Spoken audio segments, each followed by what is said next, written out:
Injuries have wrecked fantasy football. Kimani Vidal looks like a breakout guy. Brian Thomas Jr. might actually finally be back. Let's start there with good news with Brian Thomas Jr. This was his best week so far in 2025. This is what you drafted him to do. 23 fantasy points today on 10 targets. He had 8 receptions for 89 yards and a touchdown. Not to mention, he should have had 2 touchdowns. This man should have had 32 points today if Travis Hunter had not been lined up in the neutral zone. And so with Brian Thomas Jr., it's a welcome change that today in this game against the Seahawks, which the Seahawks are a very respectable team, by the way, obviously taking the win there. It's a very good sign that Trevor Lawrence was targeting Brian Thomas Jr. as much as he was. And again, Brian Thomas Jr. and Travis Hunter, this is worth noting as well.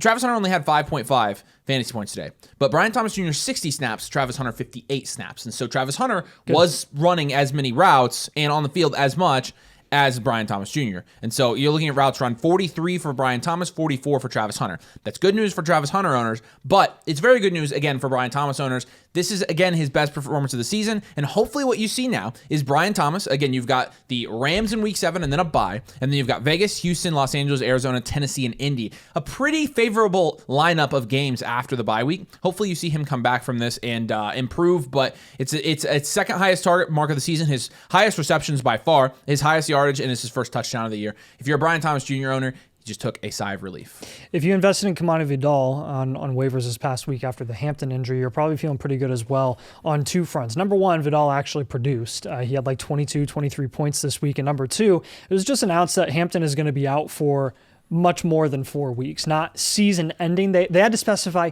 not season ending, but it's going to be a while. So that really sucks if you're a Hampton owner, you weren't able to get Vidal, but you're feeling pretty good if you were able to snag him this week, because when you're looking at those running back splits, 43 total snaps for Kimani Vidal compared to the 20 for Hassan Haskins. Vidal had like 75% of all the work in totality at the running back position there. You did have the single goal line carry go to Hassan Haskins, but the rest, again, Kimani Vidal was just more explosive, more efficient with his opportunity and usage there. So that is promising for his long-term outlook, considering that he's probably going to be the top option there for the foreseeable future in LA. Yeah, so we kept telling you with Tet McMillan, just buy Tet McMillan, be patient. Buy Tet McMillan, be patient. And we said the touchdowns are going to come. Well, guess what? They finally came. And it's week 6, and he finally got his first touchdown. He gets not 1, but 2. Here's the problem. 3 receptions today for 29 yards. It was the most modest 2-touchdown game he could have given us with 17.9 points. Wow. We're going to have to see the touchdowns and the yardage and the receptions come in the same game at some point, because he still doesn't have a 20-point game, even though he had 2 touchdowns today. Regardless, him getting involved in a game against Dallas, it was always going to be very high scoring, was a good sign. Him getting his feet wet to get in the end zone, that's a good sign as well. So it's worth being patient. It's starting to pay off. Now you just have to see it all kind of come together in the same game, and he's going to be a premier fantasy asset rest of the season at the wide receiver position. I'm starting to think that Rico Dowdle is probably just legit and might straight up take this job full-time over Chuba Hubbard, even once he's back healthy. I do think, honestly, you're going to see Chuba Hubbard get some work once he is back and ready to go. But, Dowdle is he's looked more efficient and more explosive than Chuba ever has in his career at the running back position. Dowdle, again, with 6.1 yards per carry, another 33-pointer against Dallas. And granted, Miami and Dallas have 2 of the worst run defenses in the NFL. And he's got a tougher stint here over the next 3 weeks. He's got the Jets, Buffalo, and Green Bay. So I think we're going to learn a lot about Rico, not just with Chuba coming back, but also can he put up 15-plus points against some of these more stout run defenses in the near future? Time will tell with Rico, but again, very similar to Kimani Vidal. It's like if you snagged him, took a shot on him on waivers once Chuba went down with the injuries, you're feeling really good, and this has been a reason that you can sustain your success and maybe even raise your ceiling quite a bit in the near future, and it's all just been because of your waiver investments. If you own a Cincinnati Bengal in fantasy football, you are encouraged by what you saw today, because it was a tough matchup against the Packers defense. And what you saw is exactly what they needed. It was never going to be great for the Bengals, they're going to win more games, but it was always going to be great for these fantasy wide receivers. Jamar Chase, 25 points on 12 targets. That's the main thing I want to point out. It's only his second time this year going over 10 targets, and lo and behold, last week he had 10 targets. He had 10. In Jacksonville, he had 16. But again, with Jamar, This significantly raises his floor because of the targets he's going to get. And you'll notice if you watch the game, the Joe Flacco's ability to A, be decisive of where he's going to go with the ball, B, not get sacked and either throw the ball away or get the ball in somebody, his check down, anything. Extend plays a little bit, even though the offensive line is terrible, but also to support T. Higgins as well, who had 8 targets, tied for his highest mark of the season there from a target standpoint, 11.2 points, again with no touchdown. T. Higgins' floor is significantly raised by Joe Flacco as well. Joe Flacco, a lot of people saying, well, he's not an upgrade at all from Jake Browning. He very clearly was. And if you saw that, those pass catchers in that offense are going to get clear upgrades. Now, a lot of people are asking about Chase Brown. And Chase Brown today had 8.9 points. I just don't think it's going to be that way. The reason it's very advantageous for Chase and Higgins is because you really just needed somebody to stand in the pocket and deliver the ball into tight windows when they had even just a little bit of space. You saw that over and over with Chase today, and they're going to consistently be playing from behind. If you own T. Higgins and if you own Jamar Chase, this is a very clear upgrade from Jake Browning. Those 2 contested catches for Chase were the touchdown was insane. Bananas. It was just like last week when he had that fourth quarter touchdown catch. I know. He's the best wide receiver in the NFL. And just worth noting here, because everybody wants to dock Chase and plummet him down the rankings. Chase came into the week as the wide receiver 9, and he had 25 points today. He's going to be a top 5 wide receiver after this week, and he played a game and a half with Joe Burrow. He's played the second half of the Jacksonville game where he had 20 points and on with other quarterbacks outside of Joe Burrow, and he's still been elite. That's why you got to be patient with him. And I just want to add, even worst case scenario, Joe Flacco long term after the new fresh guy comes in and does really well with Chase and Higgins to start, and then he kind of tapers off, kind of like he has in other situations before. Worst case scenario, that happens. And what did you see in the worst case scenario for Chase? He had really, really big, good games, and he's going to finish as a top 12 wide receiver. This is why we never dropped Chase outside of the top 12. This is why we never did it, because you are going to see really successful, really high ceiling games like this. Maybe you'll have some slow games every once in a while. That's just the reality of not having Joe Burrow in this offense. But he's never not going to be a top 12 wide receiver so long as he's healthy. Next guy we've got here is Derrick Henry, who re-demonstrated what he is capable of doing, even still at, what is he now, 32, 31 years old. 14 points, no touchdowns, but he had 24 carries for 122 yards. Finally got the volume that you're used to seeing from Derrick Henry in a matchup that was really, really tough. It was the Rams. They have a stout run defense, and he put up 122 yards, over 5 yards per carry. This is the Derrick Henry that we know and love, and we need to see more of this after the bye week. I do think we are looking up quite a bit for Derrick Henry once the bye week is through, because you have Lamar coming back healthy, which brings up a whole different dimension for the run game in that offense, which I do think opens up opportunities for Derrick Henry. They can't stack the box as much, etc. Chicago, Miami, and Minnesota out of the bye, which will be really good for him to have, I think, a pretty successful stretch there, and he can get more touchdowns, take him to the house, and I think he'll have some big games. So nothing like last year, right? For the rest of the season, I wouldn't expect, but you're still probably looking at like a low-end running back one, I think, rest of the season. It seems like it's every week a new wide receiver for the New England Patriots. And you know what that's a sign of? A good quarterback. Drake May's a dog, by the way. He looks so freaking good. Mm-hmm. And this week, it was Kayshon Boutte. You'll remember Kayshon Boutte, beginning of the season. Oh, hot week 1 waiver pickup. Looks like he's going to do it. He's done this at past X games. Hasn't been doing anything at all. But then today, 26.3 fantasy points on just 5 targets, 5 receptions, but he had 93 yards and 2 touchdowns. And also in this game, we're talking about, a different guy every week. The last 2 weeks, it's been Stephon Diggs. And today, Stephon Diggs, 38 snaps, he had 5.8 receiving fantasy points, 3 targets, 3 receptions for 28 yards. Now, part of this was, for most of the game, they were up on the Saints, like even just a little bit. But I am surprised that Stephon Diggs didn't get as much volume here, and it really is kind of volatile. You've seen Demario Douglas, who also had a touchdown today and had 16.1 points. You see him come to life every once in a while. And then it's Diggs, and then it's Boutte. And realistically, you don't want to start any of the wide receivers in the New England offense, but it's not because of the offense itself and the quarterback, because I think the offense is capable of supporting fantasy-relevant players there, and I also think that Drake May looks really freaking good. And again, I'll just mention the running backs while we're at it. 4.6 points for Treveyon, 1.8 for Ramondre. What can you do with that? You can't do anything with it. If you have either of those guys, I don't know. Treveyon, I just don't want to tell you guys what you want to hear and what I want to hear, and I want to tell you what I actually think. I think if you have Treveyon or Ramondre, but Treveyon, everybody's telling you that Treveyon's this big, sexy buy, whatever. I'm not sure. I'm not sure he is, to be honest with you. I'd be a little bit careful buying Treveyon Henderson. You just can't predict when he's going to be an impact. So unless he's like a luxury acquisition for a team that's 5-0 and they can give up some depth to go take an upside shot and he just sits on the bench until he pops off. Again, if you can predict when he's going to start producing at a high level, that would be awesome, but none of us can. So again, he's kind of just a luxury acquisition at that point. Kenneth Gainwell and Jaylen Warren look to be splitting work this week, and that was a little bit concerning for Jaylen Warren's not just floor, but also ceiling. 11 carries as opposed to the 18 and 14 he had the 2 weeks before the injury in week 4 against Minnesota. And granted, this was a tough matchup against Cleveland. You're going to have them going up against Cincinnati next week, so maybe Warren can have a more productive day, but 8 points for Warren, 9 points for Gainwell. What's really concerning here is when you thought you had the receiving upside that raised Jaylen Warren's floor to start the year, they really seem to want to utilize Kenneth Gainwell since he demonstrated that he can really do that at an elite level against Minnesota in week 4 when Jaylen Warren went down with the injury. 6 targets against Minnesota after the bye week, 6 weeks against or 6 targets against Cleveland. And again, he's not super efficient with that usage and with those targets, but he's getting those targets and getting those receptions over Jaylen Warren. Jaylen Warren only got 2 targets this week, and he wasn't really much more efficient with that usage either. So I think you might be looking at more of a true committee rest this season. I think that's going to be, that's what I'm afraid of.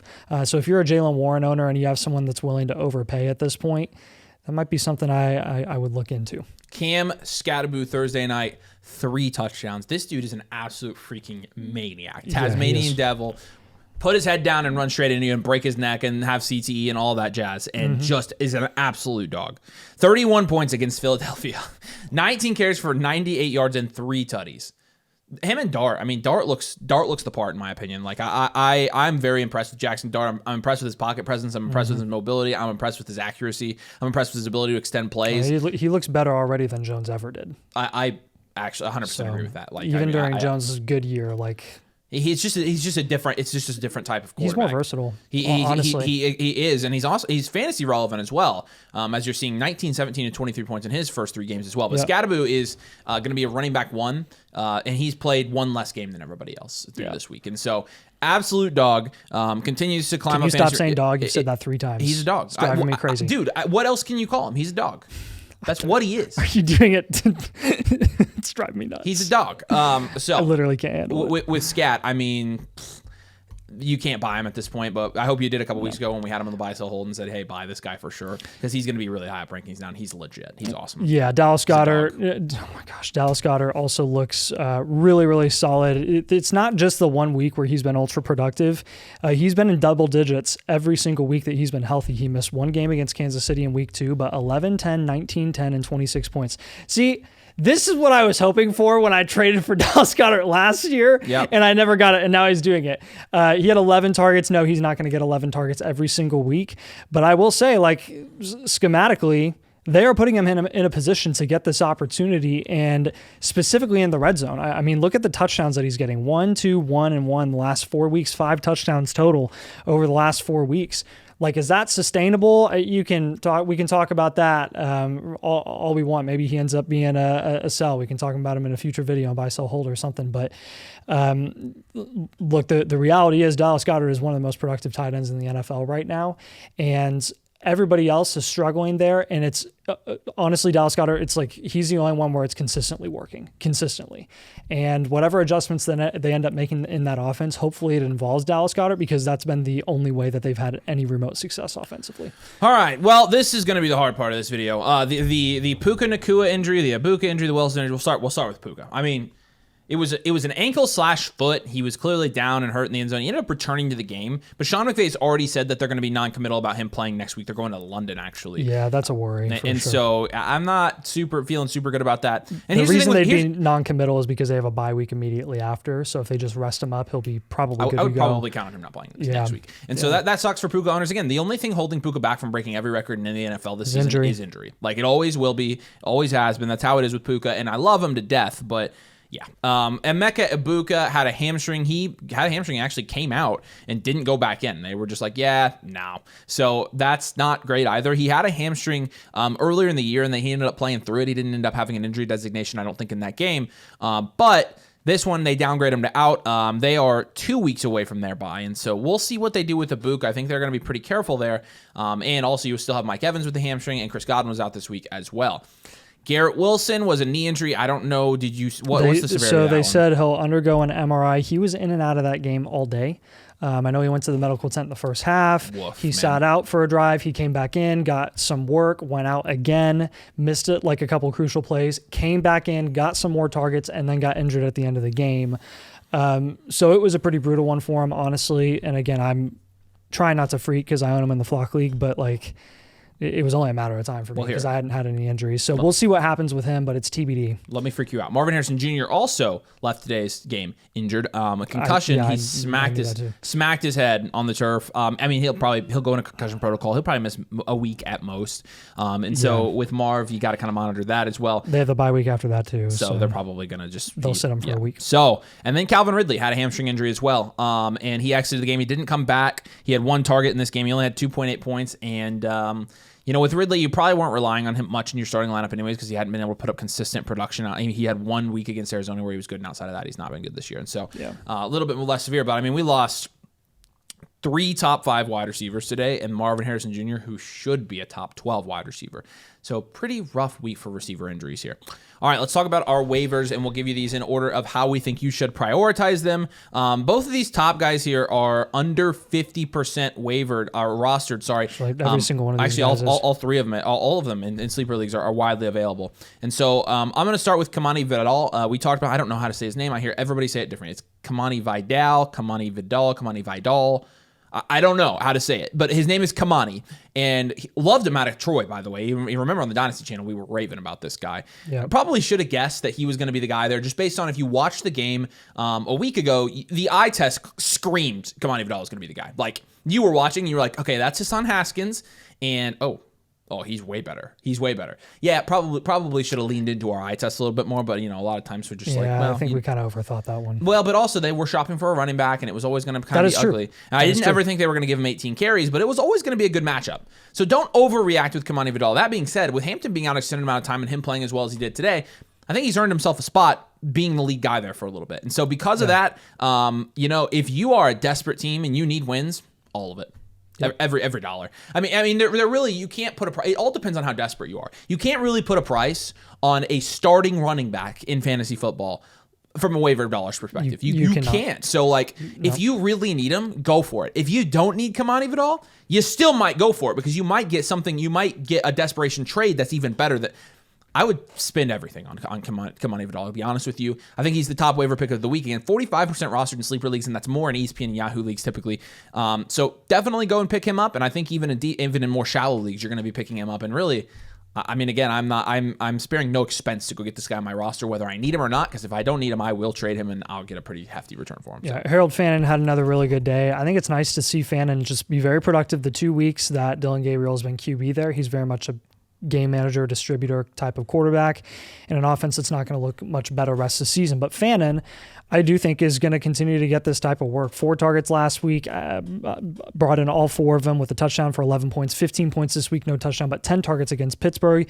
You got Miami and New England over the next couple of weeks. I do think if you are a tight end streamer in your fantasy leagues, you spend 10-15% of your budget on Harold Fannin, and he's just as good of a streamable option as any other guy who's in and out of people's lineups any given week. Josh Downs going to be number 3. I would have him as my number 2 personally because tight ends are a little bit more, easy to get at production than wide receiver, especially with injuries right now. And he had 16 points after having 11 points. We were very high on Josh Downs coming into this season, and part of it was what you saw today. I mean, his ability to just be a zone beater is pretty fantastic. And honestly, seeming to be a game plan centric type of fantasy asset. And you saw it kind of at the expense today of Michael Pittman, who didn't really do anything. Consistently, they were looking even for Alec Pierce in the middle of the field more than it felt like they were looking for Pittman. But Josh Downs had 7 targets. He's had 7 or more targets in 3 of his 6 games so far this year, and so that's a great sign for him. But 7 targets, 6 receptions, 42 yards, and he had a touchdown today, and so he ended up with 16 points. But he's a solid slot guy, and he's a guy that a lot of people drafted 8th, 9th round in fantasy football drafts. They just let him go to waivers. He's 49% rostered in sleeper leagues right now. man, hard to put a price on this one as well. I took 25 to 50% pretty easily on Josh Downs. I mean, like I think he's a guy you can plug. I don't think he's someone that should be on waivers, and I've seen him available on waivers on a lot of teams that we've reviewed. So I would say up to half of your fab budget, if not more, if you really desperately need wide receiver. I mean, again, guys, like, you know, we get comments all the time on this, like, oh, this is why you're spending X amount fab on X guy. This is why everybody blows. It's literally free agent. Like, who cares? The odds you're going to get somebody with your free agent budget that actually makes a difference for your team are very close to zero. Who cares how much somebody spends on a waiver guy? And when you have a guy like Josh Downs, who is a proven guy that last year even was the wide receiver 35 in fantasy football, that's flexible. And so far, he's trending to be that way again this year. Like, the odds are you're not going to... What are you saving your waiver dollars for at the end of the year? Like, to maybe hope somebody gets hurt so you can pick up another running back. Right. In my opinion, anytime you got a guy like this who you can actually use and plug into your lineup, with pretty good upside as well on a good offense, I think you do it. And so 25, 50%, I'd say. If you want to go more, I don't blame you. Again, it's a guy that you can plug into your lineup, and that's kind of invaluable right now. Yeah, a couple other wide receivers that you could apply the same logic to. Kendrick Bourne, he's had 2 very productive weeks now, and I think everybody understands the context here, which is why he only has 51% rostership on Sleeper, though. I do think it could be more. He's had 11 and 9 targets the last 2 weeks for 24 and 19 points. Very productive with his opportunity, big playability. So long as Pearsall and Jennings and Purdy are consistently banged up any given week all season, Kendrick Bourne is going to have weeks like this. I do believe that he could continue to have some solid weeks anytime that Jennings is out for a week or two, anytime that Pearsall is out for a week or two, anytime that Kittle is banged up. Once he comes back healthy, hopefully he can stay healthy. But again, there are so many moving parts there that it's really unpredictable, which is why for Bourne and then Boutte, I would say the same thing. We'll probably go cheaper for both of these guys because you're really only looking at them being last resort flex options and like last second plugins if injuries are favorable for them. But Kendrick Bourne is case in point that, right? Once we heard that Pearsall was going to be out this week, we were like, okay, you got to start Kendrick Bourne. You have to flex him. And it paid off for a second straight week. So probably go like 10 to 15% for him. And I would go probably like 10% for Kayshon Boutte or Boutte. One of them. Yeah, one of them. And Boutte only had 5 targets this week. He was just able to be productive with that limited amount of volume, 2 touchdowns, which is very, very volatile against one of the worst defenses in the league. So while he was the most productive by far at the wide receiver position for New England, that's not going to happen every single week. But again, we've seen it a couple of times now this year where he's had some productive days. And I do think that is possible that he could have a couple more weeks like this during bye weeks, injuries, etc. If you have to plug him in with Drake May on the up, maybe he could kind of establish himself as a more consistent target earner. Yeah, look, realistically, you probably don't want to start any of the Cardinals running backs here. Bam Knight is the guy that he's been getting the touchdowns the last 2 weeks. They're 9 and 12 points, which is somewhat flexible. 10 to 15% max. Like, I don't want to start these guys, and I don't think it's somebody you can plug in your lineup consistently. And they're like, oh, we're going to start Bam Knight this week. And then they started Michael Carter, and then they gave Bam Knight the red zone carries, and then they both put up like the same amount of points. Yeah. And then so. The last 3 here, Elic, Ayomanor, Josh Reynolds, and Zay Jones. Elic might be a good one because of the Ridley injury, but there's no promises that offense is going to let him produce. In fact, since he stopped scoring touchdowns, 6, 3, and 5 points, which is exactly what we thought was going to happen with him.